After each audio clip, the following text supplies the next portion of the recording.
Excellent.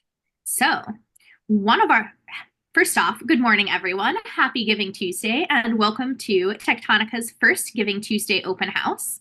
One of the questions that we got was, how is this going to go? And that is one of the very first things we're planning on answering. So we can satisfy that curiosity almost immediately here. Thank you to everyone who is attending, both panelists as well as attendees.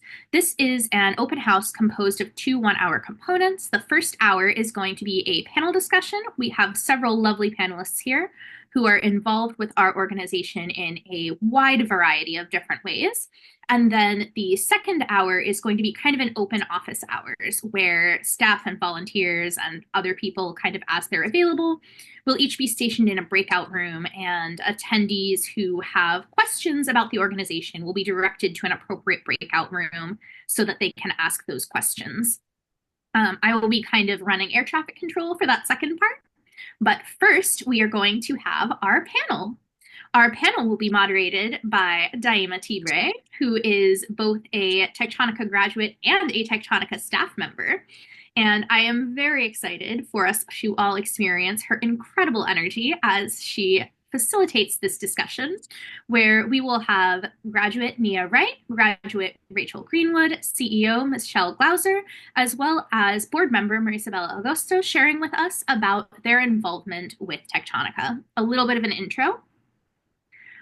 First, Michelle Glauser, the need for more diversity, inclusion, and equity in tech, and the empowerment experience becoming a software engineer inspired Michelle to organize support groups, which then later caused her to be inspired to start Techtonica.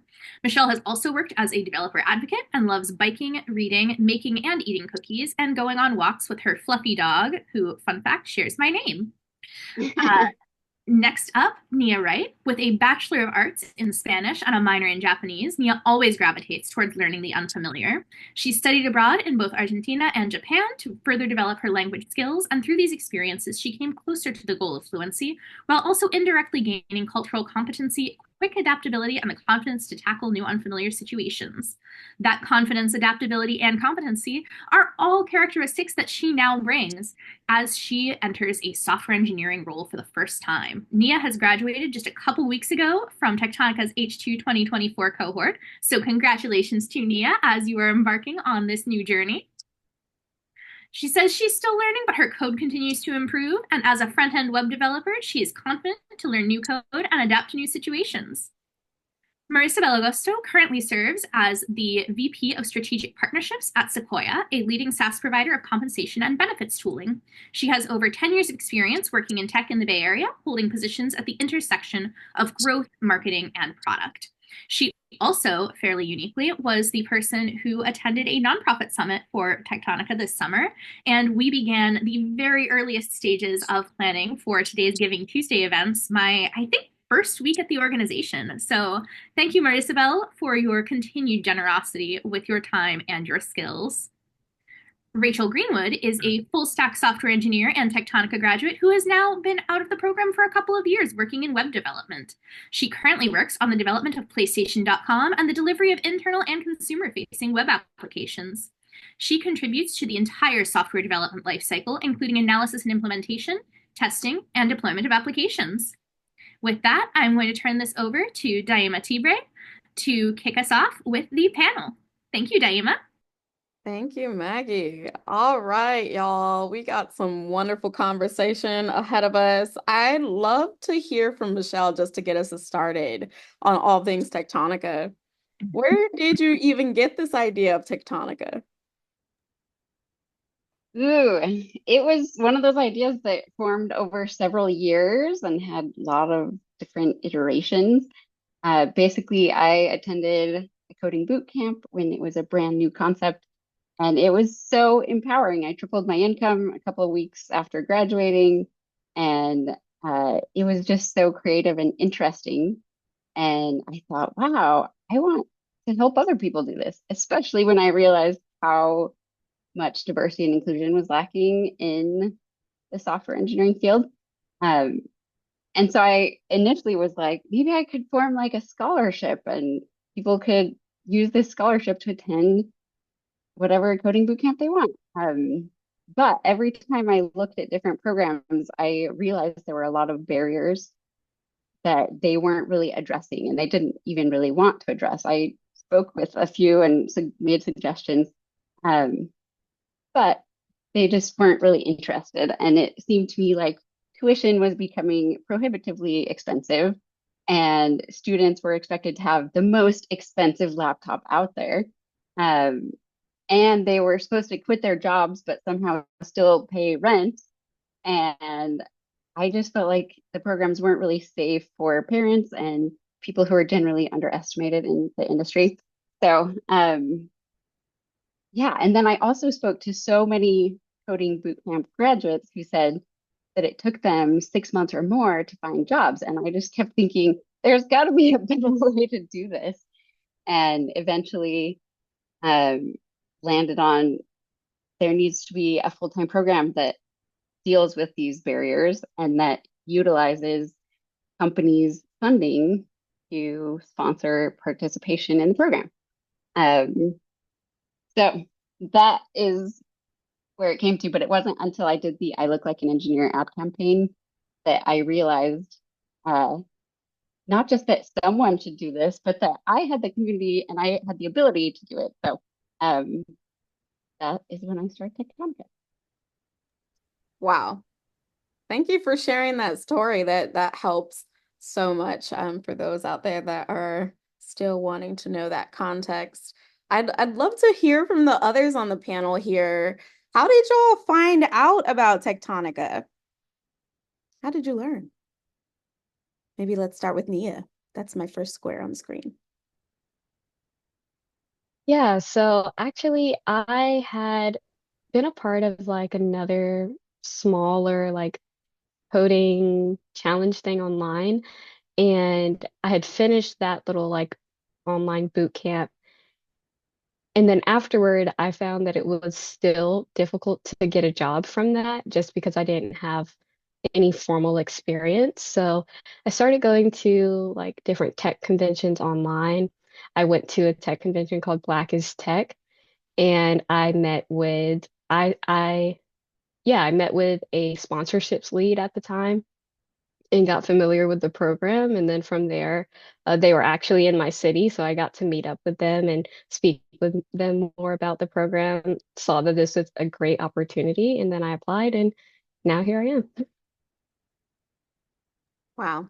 Thank you for sharing that. Yeah, that speaks volumes to that community that Michelle's built. Rachel, how about you?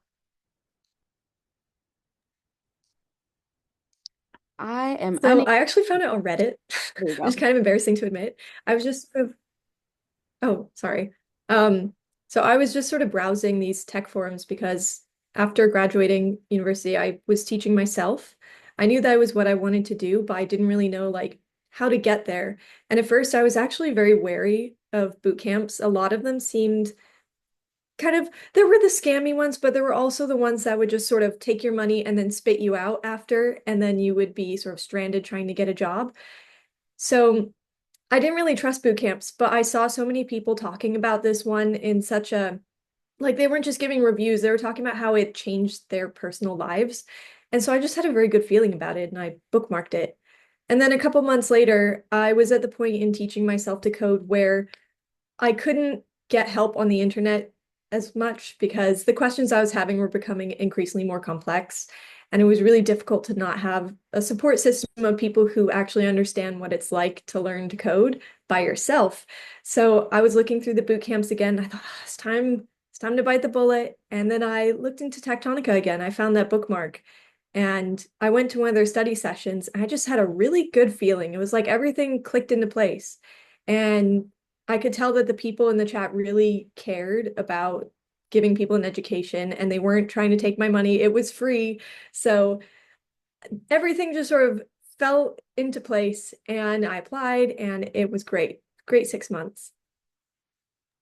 That's awesome. I know that we work really hard to be authentic, so I'm glad even before you were part of the community, you already felt that intention. Marisabel, how about you? How did you hear about Techtonica? Yes, so I actually heard about Techtonica from a former board member who had been working with the organization for quite some time. And she and I were actually coworkers. She was a software developer, and I was working really closely with her team on our API partnerships at the company that we worked at together. So she and I instantly bonded over our love for tech, being, you know, underrepresented minorities in tech and the more like technical fields. And she asked me, I'm on the board of this awesome organization, like you should check it out. And when I saw it, it immediately just checked all of the boxes of an organization that I would want to be a part of. Similarly to Michelle, having gone through tech firsthand, and coming from a place of like financial insecurity, um, being a part of tech has really transformed my life, both, monetarily speaking, but also in terms of giving me an incredible skill set and exposure to challenges that are really fun to solve. So that's how I was exposed to Techtonica. Love the mission. Um, love the students that we get to support here as well. I've had the opportunity to interview a cohort as they were coming in, and it's just authenticity, I think, is such a strong word and theme here at Techtonica. You can feel it from even before you're a part of the program.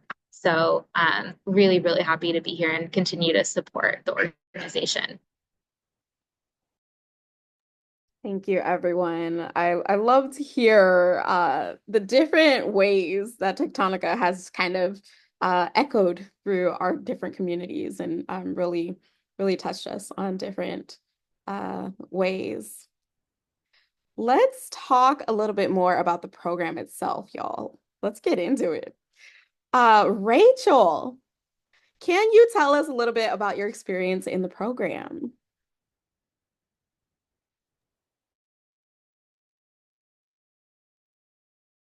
Yeah. So the first 6 weeks or so, 8 weeks was learning, and it was very like comprehensive. It wasn't just you read the book. There were so many different sources to learn from, and it was very project based, which was so helpful. And it was also really collaborative. That was what I had been missing, was the support system and having the peers and everything. So that was really good for me.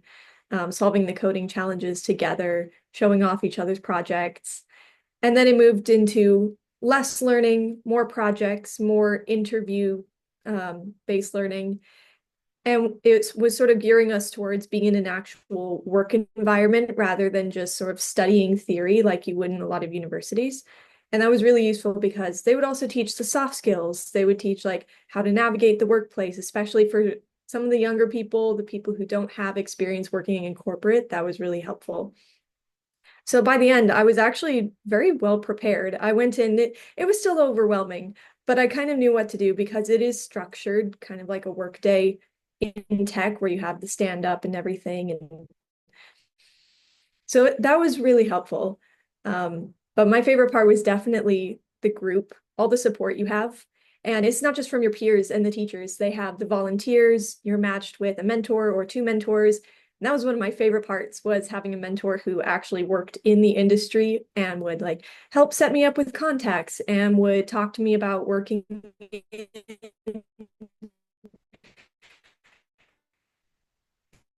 in companies versus startup. Part though was that it was full stack. And so I felt very comfortable with my abilities and that I wasn't just sort of designing and doing the front end. And then I was just sort of like looking at this nebulous cloud of back end that I would never ever touch.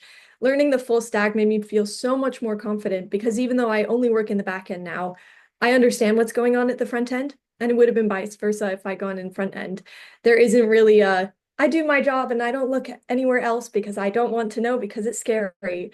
So I enjoyed that it's so comprehensive, and I was really proud being able to see that I built something completely from scratch and I deployed it and I wrote tests, and I absolutely love that it is completely full stack start to finish.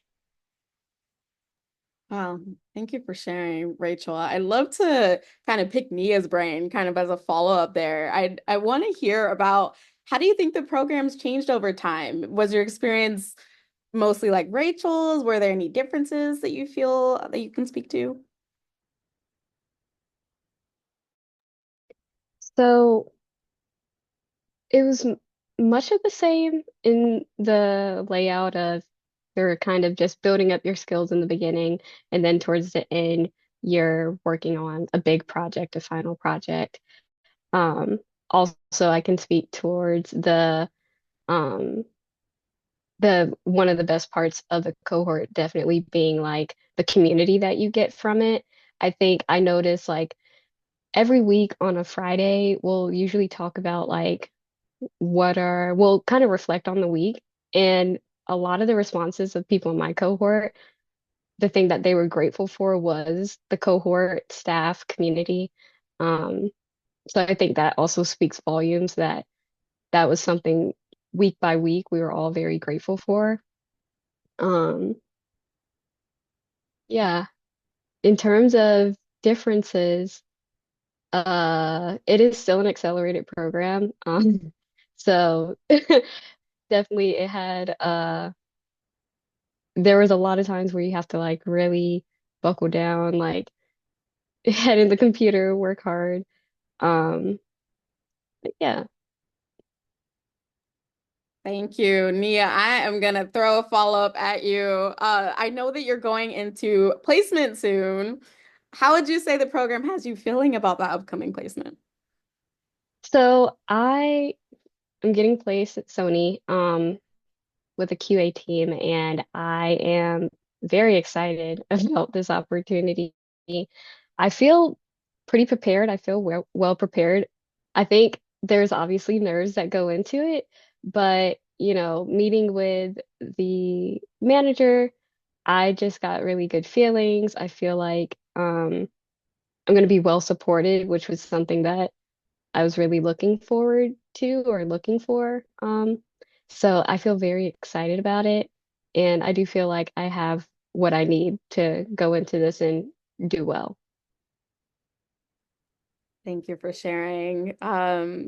Rachel, I gotta ask, as you are in a current software engineering role, how do you think your existing work compares to how does your work life feel now that you're in a software engineering role compared to being in the program?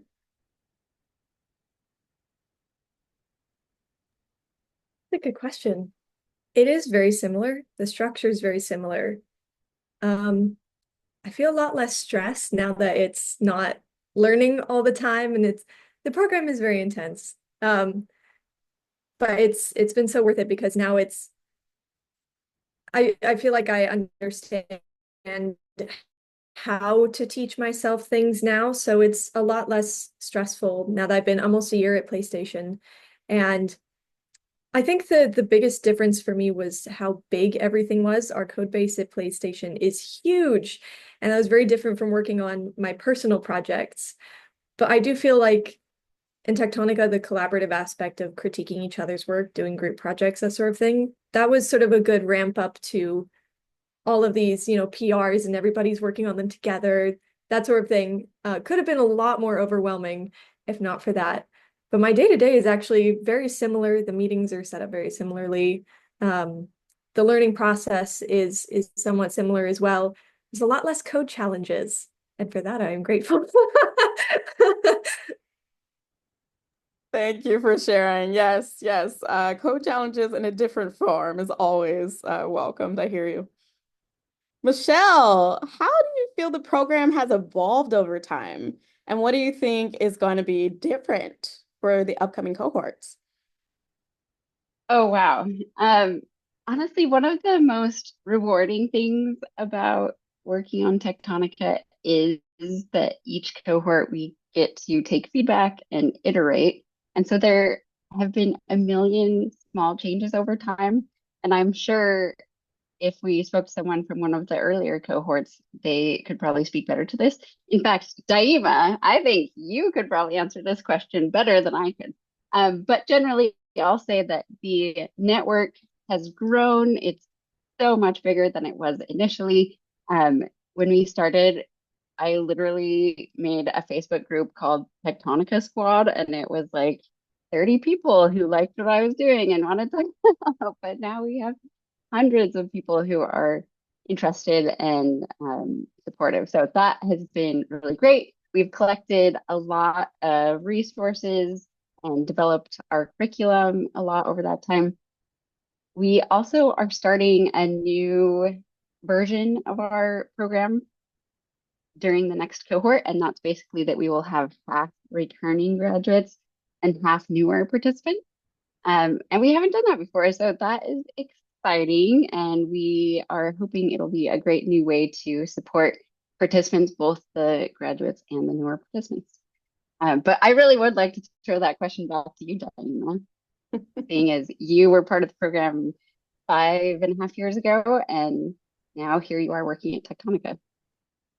Yeah, I'm just gonna echo what you initially said about that iteration. I think that is what makes Tectonica so special, that they genuinely care about the mission all the way from the board down to the very volunteers that maybe can only give us 30 minutes of their time ever. Each and every person in this community genuinely wants to make the success of each participant happen. And I think that shows through the way that we show up for one another in the change of Tectonic over time. And so I've seen all angles from being the program manager for the mentors, watching the growth of the mentors, watching their ability to jump in and support in different capacities, which seems to be a little bit more each time, which is awesome. Being on the board as a graduate board member, and just kind of hearing those conversations and prioritizing the mission, and now on staff. And so I've watched that growth in many different ways, and I can only say nothing but good things. Tectonica is doing what it's supposed to do and not more than that. Speaking of board, Marisabel, I gotta throw a question your way.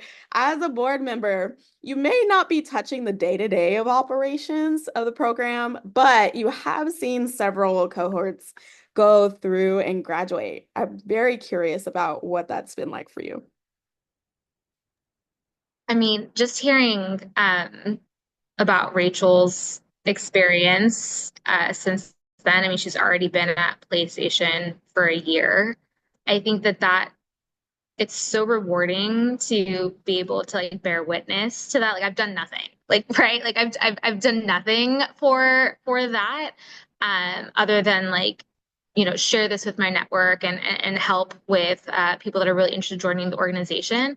But it's just to see like how you can take away everything that you've gotten through this program and expound upon it a year later.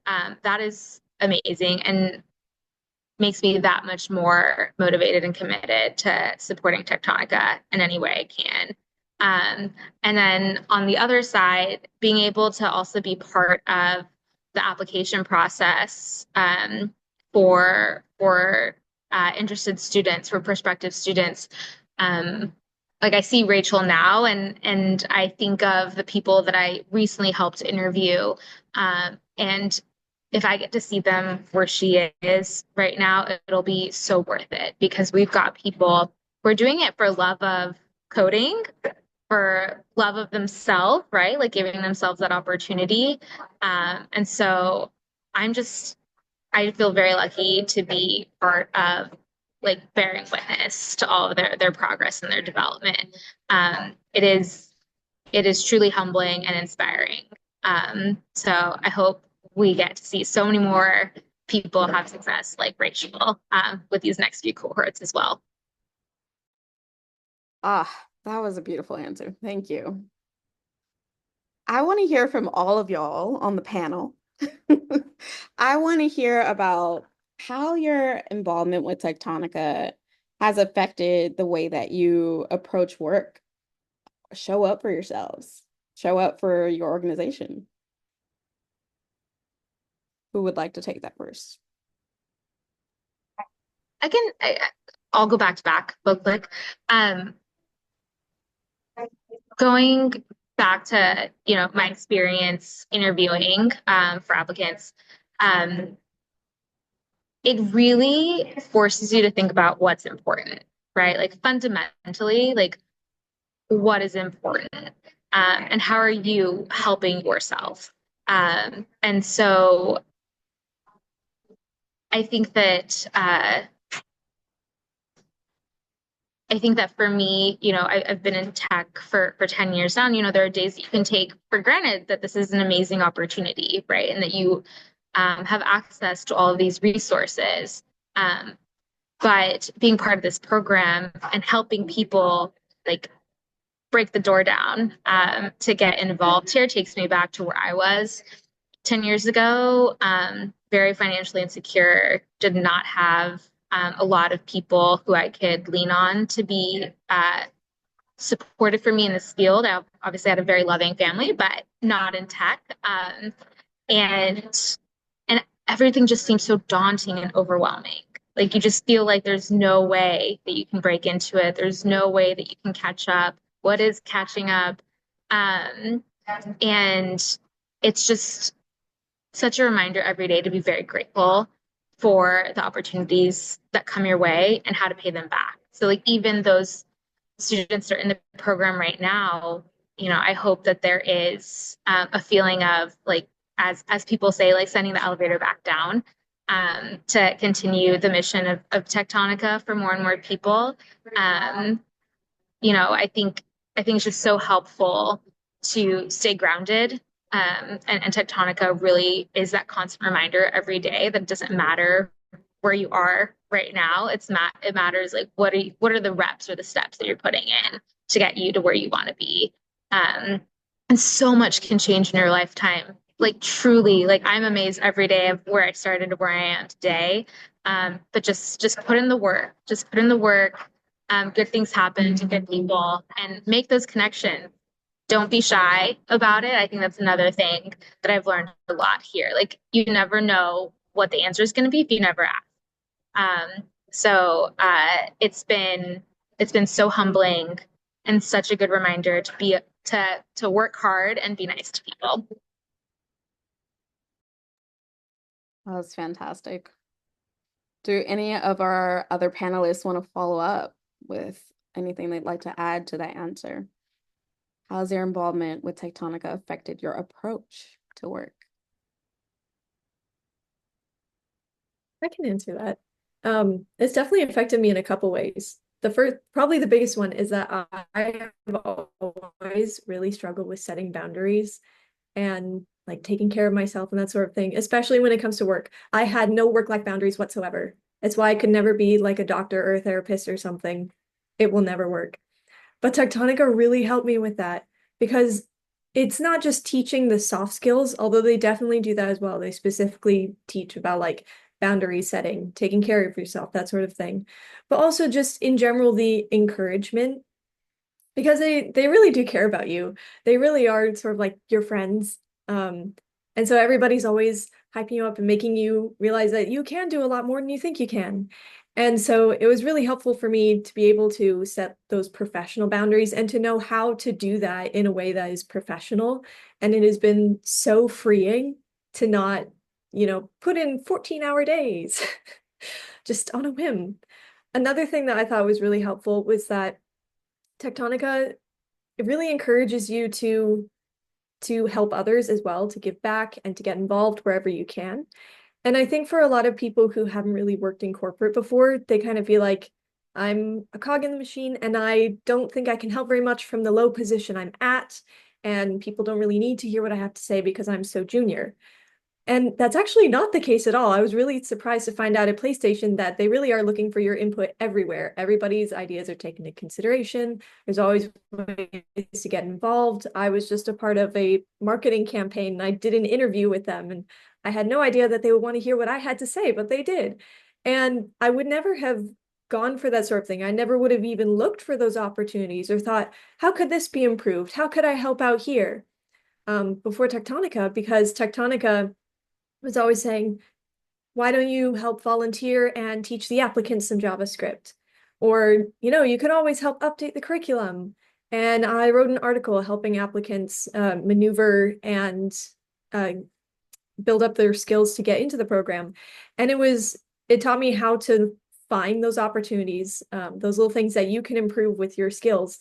And that was so useful because there really is something that you have to offer anywhere, even in a big corporate place where you feel like maybe you're not making such a big impact, but you can.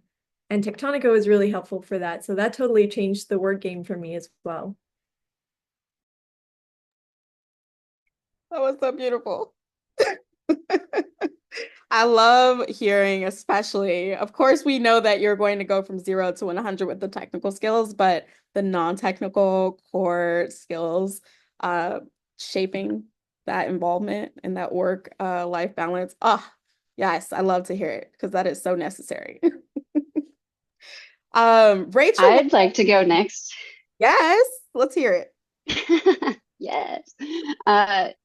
Yeah, one thing I've heard from a participant that really stuck with me was that they had never been able to really be themselves before, work setting. And that when they were part of Techtonica, they realized they could have teams and managers who would be supportive of them and of them being their full selves. And so they did, like, they let us know all about them. And it was this lovely, vulnerable connection that we made.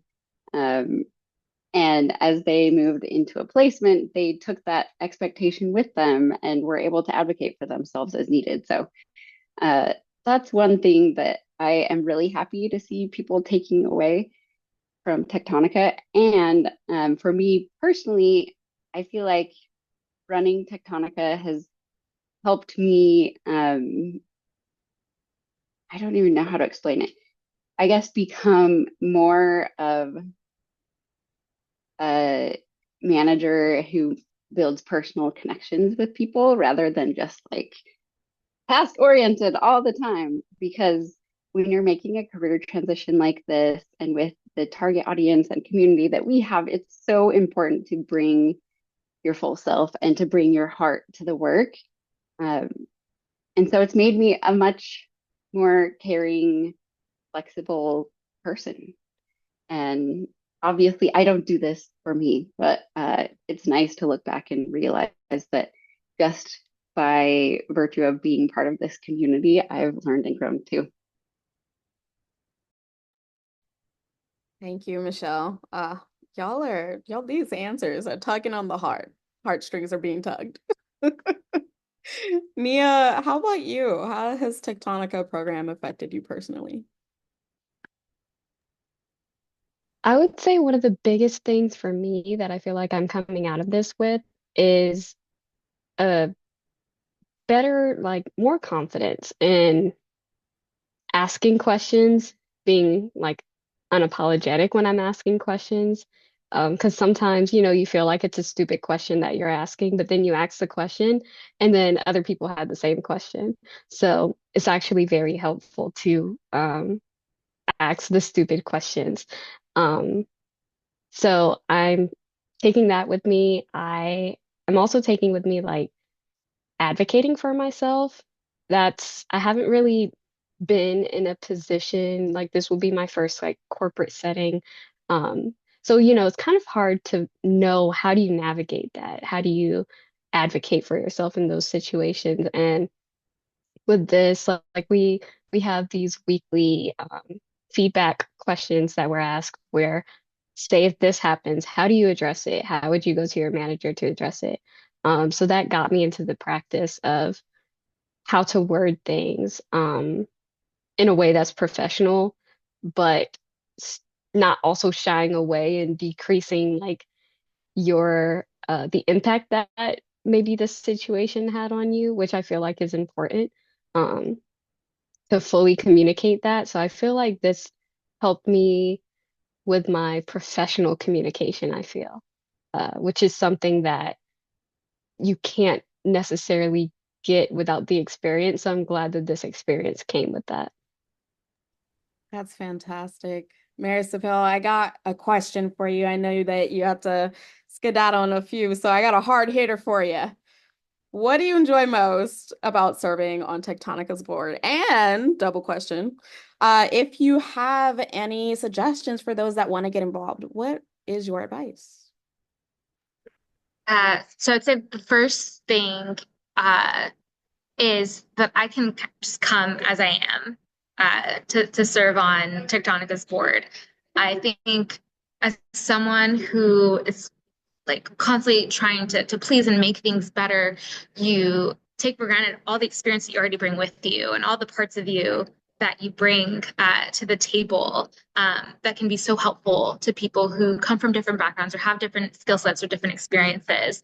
And also, I mean, the people on the board have this passion for helping others as well. And so I think it's this constant collaboration of like, how can we make this amazing with what we have today?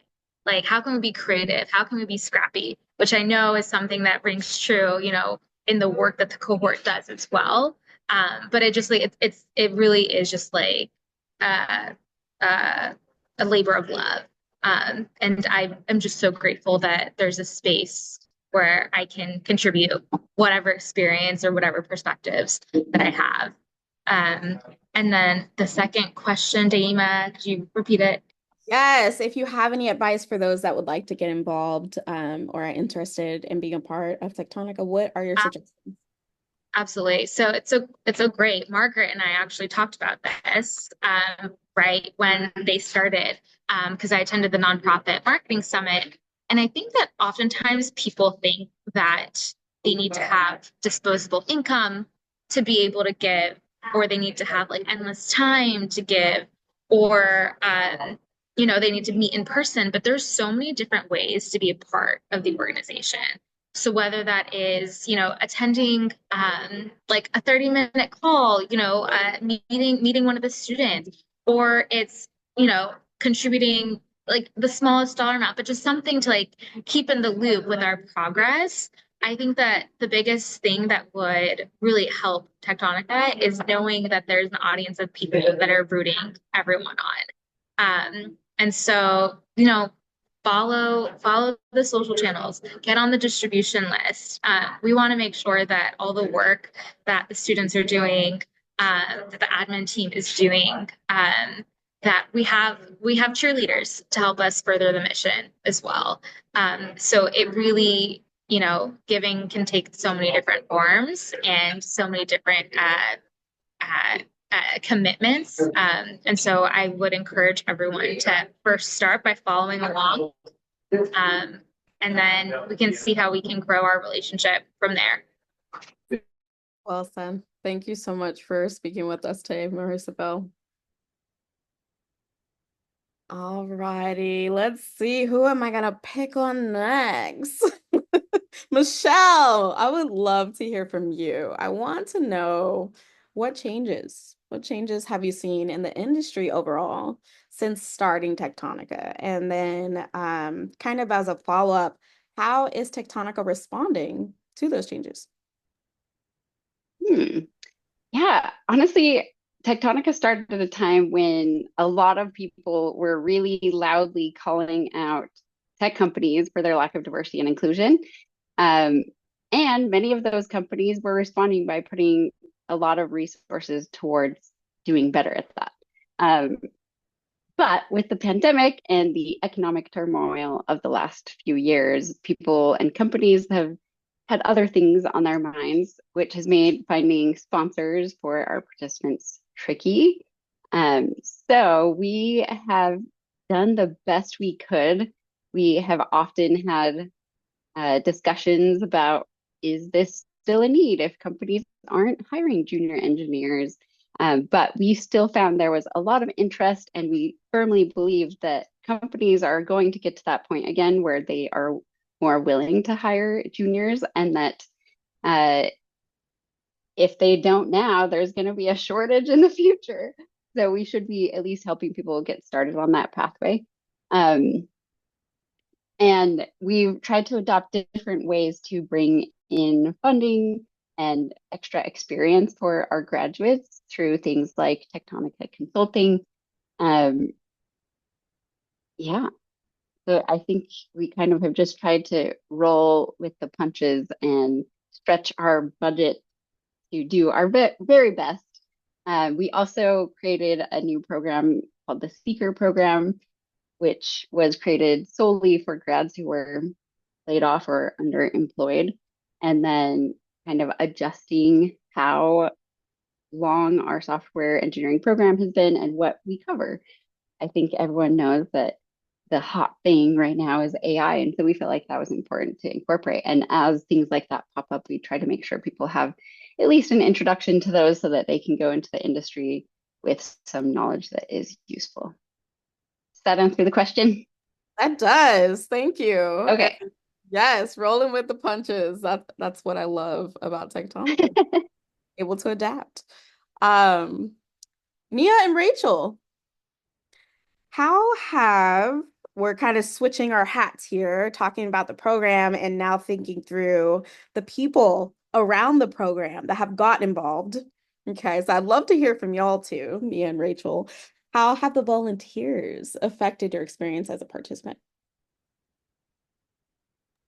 Oh, okay. Can I go first? So everyone has been so great. I've actually met Michelle and Christina, one of the former teachers last year, in person, and that was so awesome. I also want to give a big shout out to my mentors. I had two mentors, and one of them is actually like one of my best friends now. Like every time I go to San Francisco, we hang out. And it's been great because he wasn't just a mentor that taught me how to code or would give me advice. He was a CTO at a startup and he would talk all the time about the business side and give me advice on navigating the workplace. And he would introduce me to people in the industry. And so that was really great to feel like I had someone in my corner. And everyone at Techtonica, I really felt like they were in my corner. And also just the volunteers that we have, not even the mentors who put in like 6 to 8 hours a week helping us, but the people who give a half hour here, a half hour there, and they just sort of help you work through coding problems or they interview you. And that's so nice to see that even though they're so busy, they're making time because you're a priority to them. And I've also a little bit been on the other side of things where I was a volunteer helping people in the application stage learn very basic JavaScript. And that has been so fulfilling because Techtonica, sort of as a brand, as an entity, has been so empowering to people, even people who end up not being a part of the program. It has inspired people to teach themselves or to sort of prepare and ramp up to apply again. I talked to this girl recently when I went to San Francisco, a friend of a friend, and she thought that my job was so cool and she loved computers and she loved PlayStation. And I said, you could do this too. And she said, no, I can never. I'm not nearly smart enough like you are. And it made me so sad. And I would just tell her about my job. I would tell her about how cool Techtonica was and how great everybody was there. And a couple months later, she texts me and she says, hey, I think I want to start learning how to code. And that was like one of the proudest moments of my entire career. It wasn't even at my work, it wasn't even in boot camp. And she hasn't applied yet, but she has started teaching herself and she's planning to apply. And that was so cool that even just Tectonica's sort of reputation is empowering people. The whole thing is really about being empowering. But every single person you meet, you can tell that they're really caring about your mission. They really care about Tectonica's mission. Everybody has put their heart and soul into this project, and it's been so empowering to be a part of that. Thank you, Rachel. Nia, how about you? Yeah, I have had such a good experience with volunteers, mentors, office hours. I would often go to office hours. That's just kind of like a time where there is a volunteer who dedicates an hour to whoever kind of wants to hop on the call and answer tech questions, answer industry questions, what have you.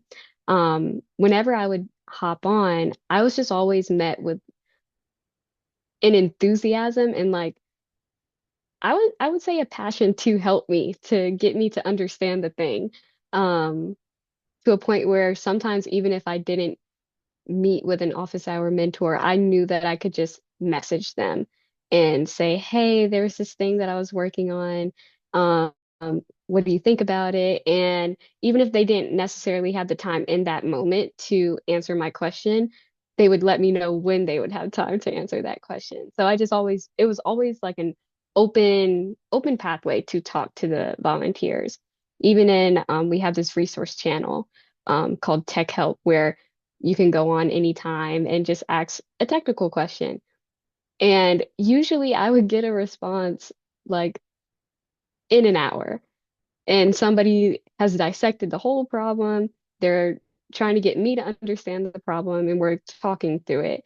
I just think the network in the community of people surrounding Techtonica are really in it and passionate and want us to become better developers. And that in itself makes me feel even more confident to tackle the things and do the things. So the volunteer network is amazing. One of the peak parts of Techtonica for sure. Yes, I love that. I'm hearing sprinkles of confidence and enthusiasm from both of you. I love that the volunteers have kind of lifted up that pieces of yourself. We had a question come through our poll. We've done a lot of kind of reflective talk and looking back, but this question is great because it's asking about us to look forward. It's asking us to look forward. So the question is, what is Tectonica's biggest goal for 2025? I'd love to point that question at Michelle. Oh boy. Uh, we have our 2025 planning next week. So those ideas are very nebulous at the moment. But I would say the general idea is to do what we have tried to do over the last several years and make sure that everything we do adheres to our mission, right? So making sure that when we see barriers and we can think of ways to help take down those barriers, then that's what we will try to do. Yeah, I'm hopeful that we will have 2 cohorts next year. I'm also really hopeful with the um, kind of rise in job postings that I've seen over the last few months. That in January there will be just kind of an explosion of more people looking, and we'll be better able to find hiring partners. When I'm reading the comment from Margaret, let's do what we do every night, Pinky. Try to reduce barriers, technical roles for women and non-binary adults. Yes. But as far as like specific SMART goals, we don't have those yet, and we will work those out as a team next week. Thank you for sharing, Michelle. While I've got you speaking, what kinds of volunteers do you think Tectonica will need right now?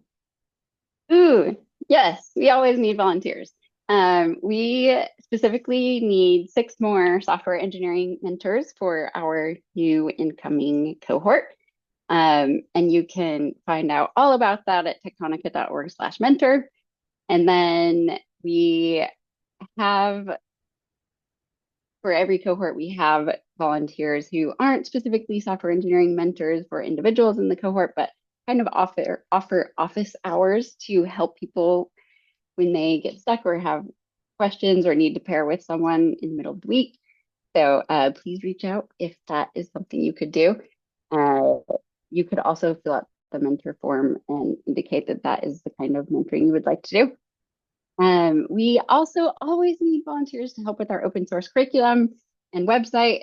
As we all know, tech is constantly changing, and so our curriculum must also do that, and our website too. So we could use help with those. They are easily findable on GitHub. And then if someone didn't have time to volunteer, there are a lot of other ways they can support. I have often had people apologize to me that they could only donate because they didn't have time. And I was like, I don't think I can stress enough how important those recurring donations are. They are much more important than you might think. Even if it's just like $10 a month, that is super helpful to us, especially because we changed our fundraising platform this year and lost a lot of the recurring donations that were signed up. So that is super helpful. You can get your company involved, whether that's just starting a conversation of like, hey, what can we do to partner with this organization? And we're also looking for board members. So if you would be interested in that, you can go to techtonica.org/openings/board and find out more there. Wonderful, everybody. This has been such a great talk, kind of learning about where Techtonica has come from, the impact it's had, how the program has really evolved and what it does for each of its participants. I really just thank you for your time. Thank you for sharing. Thank you for speaking from the heart, speaking candidly. It's all been really helpful. It looks like we got some cool links in the chat. So if you're interested in mentorship, donating, contributing to the open source curriculum, or even sponsoring, look for those links in the chat there. You can also find those on our website. This concludes the panel portion of this session. We're going to do some breakout opening rooms so that you can get some more specific questions answered if you have any. I'll let Maggie speak to what we will be doing with that. Thank you, Daaimah, and thank you again. Let's give it up for Daaimah for moderating our panel today, as well as for Nia, Rachel, and Michelle, and Marisabel in her absence. I'm going to send her the recording later. Thank you all so much for being willing to share your experiences with us and help us learn a little bit more about where Techtonica has been, where it's going, and what it's been like for you having participated in the program in various ways. Now we are going to have our open office hours. If you have a specific question, let me know. If anyone is relying on interpreting services, please send me a private message in the chat, and I will make sure that you get paired with the interpreter. And otherwise, thank you very much for joining our Giving Tuesday panel. And keep an eye on our social media for some repeats of some links you may now be familiar with from our chat, as well as more stats about the program and other fun Giving Tuesday content all day long until our last board members close of day in Hawaii. So thank you, everyone, and I hope you have a great Giving Tuesday, a lovely week, and an excellent end of your year. Thank you.